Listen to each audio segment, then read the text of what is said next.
একবার জল দিলেন, দ্বিতীয়বার মৃত্তিকা ধারণ করলেন, তৃতীয়বার প্রণাম দিলেন, এবার চতুর্থবার এর একটা একটা কাজ করলে আপনি বৈকুণ্ঠ লাভ করবেন, যে কোনো একটা। আর যদি যতগুলো বলতেছি সবটাই যদি করতে পারেন, তাহলে নববিধা ভক্তির আনুকূল্যে আপনি প্রেম ভক্তি লাভ করবেন। তা যে কথা বলতেছিলাম, এটা প্রহ্লাদ মহারাজ করত। প্রহ্লাদ মহারাজ, তারপর আর কোন কোন মহারাজেরা এই নববিধা ভক্তি, কেউ বা শ্রবণ, পরীক্ষিত মহারাজ শ্রবণে, কেউ বা কীর্তনে, অম্বরীশ মহারাজ 9টায় ভক্তি যজন যাজন করতে। এখানে আজকে এখানে 9টা বর্ণনা করা হবে। তাইলে একবার জল দিলেন, মৃত্তিকা ধারণ করলেন, আর প্রণাম দিলেন। কয়টা হলো মাগো? 3টা। 4 নম্বর, এবার উঠে দাঁড়ান, দাঁড়িয়ে এবার প্রদক্ষিণ করুন। প্রদক্ষিণের মন্ত্র আপনারা জানেন, আর যারা জানেন না, মন্ত্রটা হচ্ছে জানি কানি চপা পানি, যার বাংলা অর্থ হচ্ছে যেন তেন প্রকারে যত রকমের পাপ করেছেন, খালি কয়বার ঘুরতে হবে বাবা? 3বার বা 4বার, যতবার ঘুরেন অসুবিধা নেই। যদি মনে না থাকে খালি ঘুরতেই থাকুন, ঘুরতেই থাকুন, ঘুরতেই থাকুন, আর ঘুরতে ঘুরতে ঘুরতে ঘুরতেই সব পাপ থেকে মুক্তি হয়ে গেল। অনেক পাষণ্ডরা এটা সমালোচনা করবে, ওই মূর্খগুলা জানে না ধর্মের, আমাদের ধর্মের এই সনাতন ধর্মের নিগূঢ় তত্ত্ব। ফলে অনেক আছে মূর্খরা, যারা তুলসীকে দেখতে পারে না, যারা মনে করে যে ওতে তো চতুষ্পদ প্রাণী মূত্র ত্যাগ করে, এই সমস্ত যারা গোয়ার, এই মূর্খ, এরা এই বক্তৃতাগুলোর সমালোচনা করবে। কারণ তারা এই তাত্ত্বিক তত্ত্ব জানে না। তারা অনেকে মনে করে, আমাদের এই অনেক পাষণ্ড আছে, অনেক নাস্তিক আছে আমাদের হিন্দু মধ্যে, যারা মনে করে এটা গাছ না।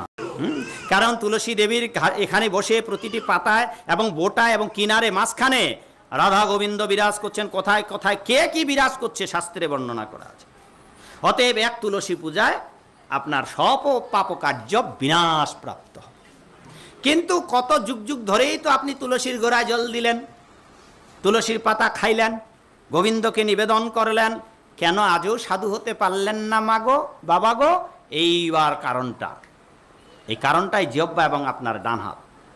এবার হাত দিয়ে জল দিলেন, হাত দিয়ে মৃত্তিকা ধারণ করলেন, এই হাত দিয়েই আপনি ছুঁয়ে দিলেন, এই হাত দিয়েই তুলসী পাতা তুললেন, এই হাত দিয়েই গোবিন্দের চরণে নিবেদন করলেন।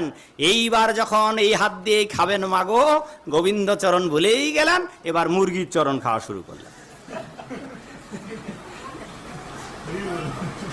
এই একটি কারণের জন্য আমরা পাপ বিমুক্ত হতে পারছি না। ওই একটি কারণের জন্য আমরা জগতের মানুষ ভগবানের ভক্ত হতে পারছি। বোঝা গেল মা বাবা? বোঝা গেল? কেবল ওই একটি কারণের জন্য সারা জীবন তো হরিনাম করেছেন বাবা, সারা জীবন হরিবাসরে গিয়েছেন, কিন্তু জিহ্বার লালসা ত্যাগ করতে পারলেন না। কারণ আপনারা, যারা আপনাদের সমাজপতি, যারা আপনাদের পথ প্রদর্শক, যারা আপনাদের মন্ত্রদাতা, তারাই জানে না অনেক কিছু। আপনারা এমন মন্ত্রদাতা, এমন বীজ প্রদাতার পাল্লায় পড়ে গেছেন, যে কৃষক, এমন কৃষকের পাল্লায় পড়ে গেছেন, কৃষককে আপনি আবাদি জমির জন্য ফসল দিয়েছেন, শস্য বীজ দিয়েছেন বাবা। আচ্ছা, ওই কৃষক যদি জমি চাষাবাদ না করে বীজগুলো খাই ঢেলে দেয় জমিতে, হবে? গজাবে মা? গাছ না গজালে ফসল হবে? তা আপনাদের অবস্থাটা হয়েছে এরকম। আপনাদের মন্ত্র নিয়েছেন, আপনাদের গুরু দক্ষিণা দেন, আপনারা আপনাদের দায়িত্ব পালন করেন, কিন্তু বীজটা নষ্ট, নষ্ট বীজে। আচ্ছা বাবা, ধান যদি সিদ্ধ করা হয় আর সিদ্ধ ধান যদি ফেলান হয়, গজাবে? কিরে মা, গম যদি সিদ্ধ করে জমিতে ফেলাই, আর কচু যদি সিদ্ধ করে, মিষ্টি আলু যদি সিদ্ধ করে জমিতে লাগানো হয়, হবে? আর আপনাদের অবস্থাটা হয়েছে উল্টোটা। সিদ্ধ করলে যেমন লাগানো হবে না, তেমনি অনাবাদি জমিতে লাগালেও ফসল হবে না। এই জন্য আপনারা বহুবার, একবার নয় বহুবার কৃষ্ণ নাম শুনেছেন। তা আপনারা এটা জানেন, একবার কৃষ্ণ নামে যদি সব যায় তো গেল না কেন? কারণটা হচ্ছে যে আপনারা আপনাদের জিহ্বার লালসা ত্যাগ করতে পারেন নাই। চৈতন্য চরিতামৃতে, মহাপ্রভু শ্রী গৌরাঙ্গ চৈতন্য ভাগবত বা চৈতন্য চরিতামৃতে এই কথাটি, যে জিহ্বার লালসে যে ইতিউতি ধায়, শিষ্ণ উদর পরায়ণ কৃষ্ণ নাহি পায়। এটা খাবো, ওটা খাবো, দেখলেই খাবো, খাই খাই খাই খাই খাই। যারা হোটেলে খাবো, আরে বাবা কলিযুগে নিষিদ্ধ করা আছে, হোটেলে খেতে পারবেন না। যেই মানুষ হোটেলে খাবেন, যেই মানুষ হোটেলে গণান্য ভোজন করবেন, জীবনে কোনোদিন সাধু হতে পারবেন না। যেই মানুষ জীবনে কোনোদিন পান খাওয়া বাঁধ করে দেবেন না, সেই মানুষ অনন্তকালেও সাধু হতে পারবেন না।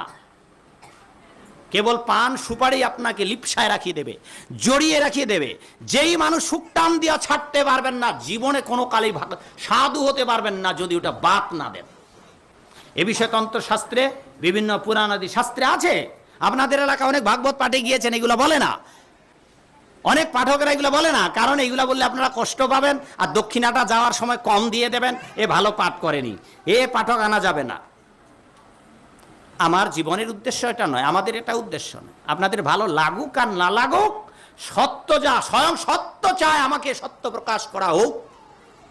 আর আপনারা যদি সত্যের আড়ালে মিথ্যাকে বলেন এটাই সত্য, তা 2 নম্বরে বেশি দিন চলবে না বাবা। নকল করিতে গেলে বিপরীত ফল, যত দিন যাইবে তত হইবে বিকল। তো সেই জন্য আপনাদের ভগবানের খাঁটি ভক্ত হওয়ার জন্য, হৃদয়কে পবিত্র করার জন্য 4টি কাজ করতে হবে। তার আগে 2টো পরীক্ষা দেই। আর বাকি বক্তৃতা যা আছে বাবা, এখন তো মোবাইলের যুগ মাগো, বড় বড় মোবাইল আছে আপনাদের বাড়িতে। জিতেন্দ্রিয় দাস সার্চ দিলেই, গুগলসে অথবা ইউটিউবে সার্চ দিলেই আপনারা আমার বক্তৃতা শুনতে পাবেন। ঠিক আছে, এই যে একটা চ্যানেল থেকে বাবু আসছে, রায়পুরা থেকে আসছে। এভাবে আপনারা ওই বক্তৃতাগুলো শুনতে পাবেন। আজকে মজার মজার কাহিনী বলার দরকার ছিল, আবার যদি কোনোদিন আসি সেদিন আপনাদের উদ্দেশ্যে কাহিনী বলবো। তবু যতটুকু পারি এই আর যে সময়টুকু রয়েছে, আর আধা ঘন্টা আছে, সেই সময়টুকুর মধ্যে বলে দেই। যেমন যদি যদি যদি আপনারা ভগবানের ভক্ত হতে চান, ভগবানের ভক্ত হতে পারেন, তাইলে আপনাদের অন্তত 4টি বিধিনিষেধ পালন করার চেষ্টা করতে হবে। 1 নম্বর, যাদের গলে তুলসীর মালা নাই। 4টি পরীক্ষা, এই 4টি পরীক্ষা পাশ করলেই বৈকুণ্ঠ। 1 নম্বর, গলে মালা। যাদের গলে মালা আছে তো আছে, যাদের গলে মালা নাই মালা পড়বেন। আচ্ছা বাবা, এখানে এমন কেউ একজন অন্তত হাত তুলুন বাবা, কৃপা করে, যার গলে মালা নেই। মালা নেই, ওই পেছনে বাবাটা। আচ্ছা, আমি পেছনের বাবাটাকে, ঠিক আছে, আপনাদের সবাইকে ধন্যবাদ যারা মালা নেই। পেছনে বাবা, আপনার নাম কি বাবা? মনা সরকার, আপনার এই দরকার বাবা, মনা সরকার বাবার দরকার। এই চরেই বাড়ি না ওপারে? চরেই বাড়ি। যাক, এই চরের বাবাকে একটু শাস্তি দেই। শাস্তির জন্য প্রস্তুত বাবা? আপনাকে শাস্তি দেব, কিন্তু কিছুক্ষণের জন্য নরকে নিয়ে যাবো আপনাকে, দেখি কেমন মজা লাগে। না না, ওই বাবা তো হাত তুলেছিল, ওনাকে নরকে না যাওয়া উচিত ছিল না। উনি দেখুক আপনার শাস্তিটা কি হচ্ছে। মনোহর বাবু নাকি, সরি, পরিমল বাবু আছে তো নাকি? পরিমল বাবু চলে গেছে। পরিমল বাবু আছেন। দেখেন আপনার সামনে ওই মনা বাবুর কি শাস্তি হচ্ছে। আপনি তো নরকে যাবেন, এবার তার পরিবর্তে উনি শাস্তিটা ভোগ করুন। তার আগে আবার দুটো ছোট্ট পরীক্ষা দেব বাবা, লজ্জা পাবেন না, আমি আপনাদের উদ্দেশ্যে ভালোর জন্য বলতেছি বাবা। মনা বাবু, বিড়ি খাওয়া হয় বাবা? বিড়ি খেতে পারেন? পারেন না? আর ওই বাবু, পরিমল বাবু, বিড়ি খান বাবা? খান না? আচ্ছা, এখানে কেউ বিড়ি খাওয়া লোক নাই? ওই যে দাঁড়াইছে বাবু, কি নাম বাবা আপনার? অর্জুন। বাবা, আরো ফাটাফাটি নাম হয়ে গেল। বীর যোদ্ধা, ভগবানের শ্রেষ্ঠ ভক্ত অর্জুন। এবার দেখুন কেমন ভক্ত অর্জুন, ভগবানের সুকটান খায়। কি রে বাবা, কলিযুগের অর্জুন। এইবার অর্জুনের জন্য কুরুক্ষেত্রে বড় পরীক্ষা ছিল, জীবনটাই পরীক্ষাময়। আজকে ভাগবত আসরে কলিকালের অর্জুনকে পরীক্ষা দিতে হবে। দেখি কেমন যোদ্ধা। সিগারেট তো খায় খুব করে, আরাম করে। এবার বাবাকে অনুরোধ করবো আমরা সবাই, আপনাকে একটা বিড়ি সিগারেট দেওয়া হলো, দামি গল্লি পেনশন সিগারেট দেওয়া হলো, আর এর থেকেও যদি থাকে একটা ম্যাচ দেওয়া হলো। আপনার দায়িত্ব হচ্ছে এবার ওই সিগারেট নিয়ে আর ম্যাচ নিয়ে ওই মন্দিরে ঢুকে আপনাকে একটু সুখ টান দিতে হবে। ওরে বাবা রে বাবা, এইবার অর্জুন করিষ্যে বচনং তব বলতে পারছে না। কিরে মা, পারলো? পরীক্ষা ফেল, পারলো না অর্জুন বাবু ঘরের মন্দিরে ঢুকে খাইতে। এইবার মাগো, কোনটা মা? মামুনি মাছ রান্না করো তো। এই সুন্দরী মামুনিটাকে ধরি, এবার দেখি কেমন নরকের যন্ত্রণা, একটু ভোগাই। মাছ ভাজো তো মা? মাংস?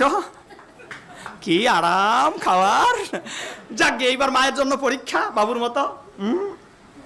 এবার আপনাকে বটি দেওয়া হলো, কাটারি দেওয়া হলো, মাছ মাংস যা হলো, রসুন পেঁয়াজ মরিচ মশলা তেল টেল সব দেওয়া হলো, আর বলা হলো যে মা একটু ওই ঠাকুরের মন্দিরে গিয়ে রান্না করেন। কি দশা হবে মাগো? পারবে মাটা? নিজে মুখে বলেন, পারবেন ভিতরে রান্না করতে? এইবার অর্জুন বাবু চুরুট টান দিতে শুক টান দিতে পারবেন না মন্দিরে, মা পারবেন না রান্না করতে মন্দিরে। এইবার দেখুন, এটা একটা লজিক দৃষ্টান্ত দেখুন। আর ভগবান কোথায় থাকে? ওই বাহিরের মন্দিরেই নাই শুধু। ভগবান বেদেতে বলেছেন, গীতাতে বলেছেন, ভাগবতে বলেছেন, ভগবান প্রতিটি জীবের হৃদয়ে গুহায় হৃদয় মন্দিরে মম কানু ঘুমাইল। হৃদয় মন্দিরে ভগবান যদি থাকবেন না, যেদিন থাকবেন না, যেদিন আপনার হৃদয় থেকে বেরিয়ে যাবে, সেই দিন আপনি একটা মরা লাশ ছাড়া কিচ্ছু না। ভগবান আছে হৃদয়ে, তাই আমরা বেঁচে আছি। ভগবান কিভাবে আছে? অর্জুন বাবু সহ সবাই শুনুন, মা সহ। ভগবান কিভাবে আছে এইটা হিসাব করুন তো, কয়টা আঙ্গুল দিয়েছি এখানে? 10টা আঙ্গুল। এবার নাভির উপর এই 10টা আঙ্গুল ধরুন। এই নাভি পরিমাণ, এখানে নাভির উপর থেকে 10 আঙ্গুল পরিমাণ ভগবান আমাদের হৃদয়ে। ভগবান শ্রীকৃষ্ণ অনেক রূপ, অনন্ত কৃষ্ণের নাম, অনন্ত মহিমা, অনন্ত রূপে একটা রূপে তিনি এখানে আছেন। সেটা কি রূপ? শঙ্খ চক্র গদা পদ্মরূপী নারায়ণ। তাকে বলা হয় ক্ষীরোদকশায়ী নারায়ণ, ক্ষীরোদকশায়ী বিষ্ণু। তিনি চতুর্ভুজ রূপে এই জায়গাটাতে আছেন সমস্ত জীব হৃদয়। এইবার ভেবে দেখো মাগো, ওখানেও নারায়ণ আছে, আপনার হৃদয় অর্জুন বাবু হৃদয়ে নারায়ণ আছে। এবার বাইরের নারায়ণের মন্দিরে মাগো রান্না করতে পারলো না আমার লক্ষ্মী মা, নারায়ণ বাবা অর্জুনের ভক্ত, কৃষ্ণের ভক্ত, অর্জুন পারলো না শুকটান দিতে মন্দিরে। এবার হৃদয় মন্দিরের কি দশা? শুকটান যখন অর্জুন বাবাজি দেবেন, জোরে টানটা যখন দিয়ে দেবেন, আর ঢোক যখন গিলবেন, তখন কোন দিক দিয়ে কোথায় যাবে বাবা? এই দিক দিয়ে ঢুকে, এই দিক দিয়ে হৃদয় মন্দির দিয়ে পেড়ে। এই পেটটাকে বলা হয়েছে একটা চলন্ত শ্মশান ঘাট। কেউ মারা গেলে শ্মশানে নিয়ে যাই। হ্যাঁ, আচ্ছা মাগো, মাছটা যা খাই, আপনারা যা খান মাছ মাংস, আচ্ছা এগুলো কি জীবিত ধরে ধরে খান? পুকুর থেকে, নদী থেকে, চরের ভিতর থেকে নিয়ে এসে ধরে ধরে খালি গিলে গিলে খান জীবিত? কিরে মা, জীবিত খান মাগো? মরা, মৃত? তাহলে যদি আমরা বাংলাটা নিচে নেমে বলি, ক্ষমা করবেন বাবা, এগুলো মরা লাশ। রসুন পেঁয়াজ তেল দিয়ে ভেজে টেজে মরা লাশগুলো খাই। আর এই মরা লাশ, কেউ মরে গেলে যেমন শ্মশানে যাওয়ার একটা রাস্তা থাকে, আর এই চলন্ত পেটরূপী উদররূপী চলন্ত শ্মশান ঘাটে এই মরা লাশগুলো কোন দিক দিয়ে যাবে অর্জুন বাবা? মাগো লক্ষ্মী, কোন দিক দিয়ে যাবে মা? এদিক দিয়ে ঢুকবে, এটা দরজা নাকি? ওই লাশগুলো যাওয়ার এই দরজাটা দিয়ে যাবে। এই দরজাটার দিকে রাস্তাটা কোনটা? রাস্তা এদিক দিয়ে, এদিক দিয়ে, এদিক দিয়ে, এদিক দিয়ে ঢুকে হৃদয় মন্দিরের পাশ দিয়ে। কি হলো বাবা? বাইরের মন্দিরে খেতে পারলেন না, আর হৃদয় মন্দিরে শুকটানের ধোয়া দিয়ে ভর্তি, আর ওই মরা লাশের দুর্গন্ধ দিয়ে হৃদয় আবর্জনায় পূর্ণ করলেন। সেই জন্য মহাপ্রভুর 8টা শিক্ষায় 1 নম্বর শিক্ষাতেই বলে দিলেন, চিচ্চেত দর্পণ মার্জনম ভবদাবাগ্নি নির্বাপনম শ্রেয় কৈরব চন্দ্রিকা বিতরণং বিদ্যা বোধু জীবন। সংসারে হৃদয়ে যদি শান্তি পেতে চান, না ঘুচিলে মনের ময়লা, সত্য পথে যায় না চলা, মন পরিষ্কার করো আগে, অন্তর বাহির হোক খোলা, তবেই যত্ন হলে রত্ন পাবে, এড়াবে সংসারের জ্বালা। বাবা, কেউ অশান্তি চায় অর্জুন বাবু যে আপনার সংসারে অশান্তি হোক? কেরে মা, কেউ, সবাই তো শান্তি চায় মাগো। এবার হৃদয়ে তো শান্তি নেই, হৃদয়টা তো আবর্জনায় অপবিত্র পূর্ণ করে দিয়েছেন।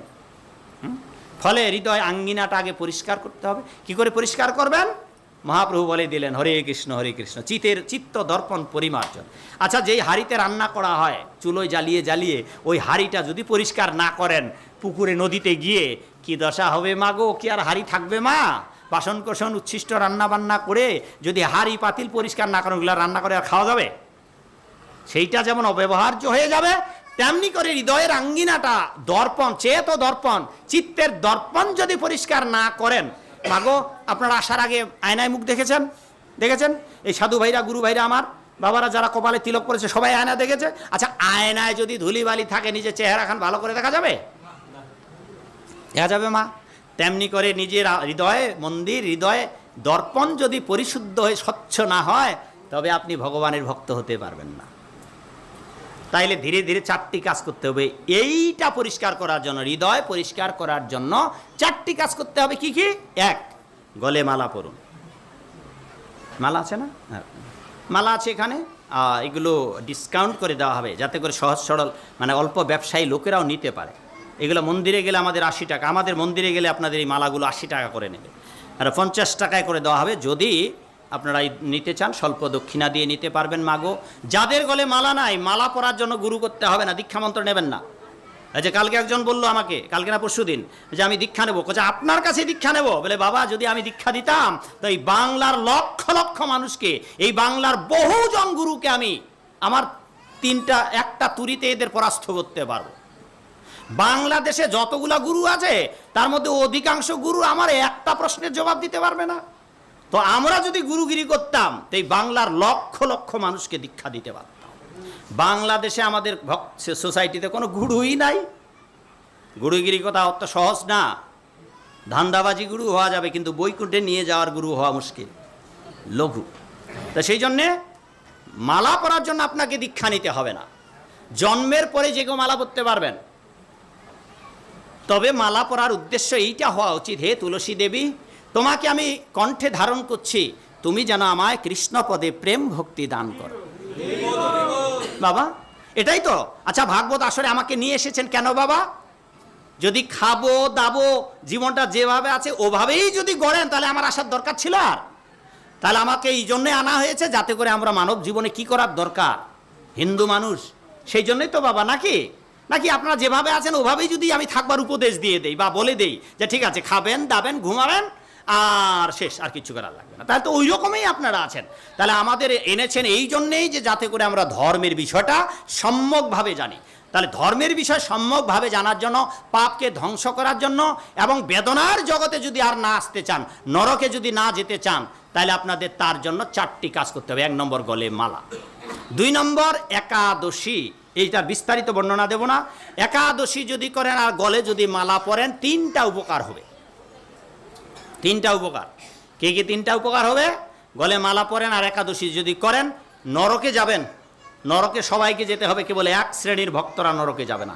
যদি গোবিন্দের ভক্ত না হন, আপনি যারাই ভক্ত হন, ভোলানাথের হন, লোকনাথের হন, অনুকূলের হন, রামকৃষ্ণের হন, কালাচান্দির হন, দুনিয়ার যত সব আছে, যদি গোরাচাঁদের ভক্ত না হন, সবাইকে নরকে যেতে হবে। কারণ মৃত্যুর পর কে বিচার করবে? শিব ঠাকুর। শিবের ভক্ত আপনি, ওম নমঃ শিবায়, শিব আপনার বিচার করবে না। হ্যাঁ, জয় বাবা লোকনাথ, লোকনাথ বিচার করবে না। হ্যাঁ, মা কালীর ভক্ত, ইয়া দেবী সর্বভূতেষু মাতৃরূপেণ সংস্থিতা নমস্তস্যৈ নমস্তস্যৈ, মরবার পর মা কালী বিচার করবে না, বিচার একজনই করবেন, তিনি হচ্ছেন আমাদের দলের লোক। যদি বলি আপনাদের মতো করে, কেউ যদি হিংসার সুরে বলে, তাহলে আমি বলবো যে এই লোকটা মরবার পর আপনার বিচার করবে, ওই লোকটা আমাদের লোক, ওই লোকটা বৈষ্ণবের লোক। আর আপনি তো কৃষ্ণ নাম করলেন না, অতএব আপনাকেই বিচার করা হবে, আপনার ওখানে বিচার হবে। সুতরাং আপনি যেই মতে যেই পথেই থাকুন, যদি যমরাজের পথে না থাকেন, যমরাজের আদেশ পালন না করেন, আপনি যার ভক্ত হন সে আপনাকে বাঁচাবে না। শিব ঠাকুর গিয়ে বাঁচাবে না, ব্রহ্মা আপনাকে গিয়ে বাঁচাবে না। কারণ দায়িত্ব তাদেরও, যিনি ভগবান পরমেশ্বর, সেই গোবিন্দ দায়িত্ব দিয়েছেন যমরাজকে, তিনি যা করবেন দ্যাট ইজ ফাইনাল। এইবার আপনি যার ভক্ত হন, ওই দিয়ে ওজরাপতি বাবা আমরা অমুকের ভক্ত, গলে মালা নাই, উপায় নাই, যাবেন নরকে। সোজা 7টা উত্তর। এখানে কোনো 2 নাম্বারি লুকোচুরি নেই। প্রমাণ চান? ডজন ডজন কয়শো প্রমাণ লাগবে, এই বইটাতে আছে। শ্রাদ্ধতত্ত্ব বিচার 2য় খণ্ড, এইটা শ্রাদ্ধতত্ত্ব বিচার 1ম খণ্ড। এটা অনেকের কাছে আছে, এটা পরে বের হয়েছে।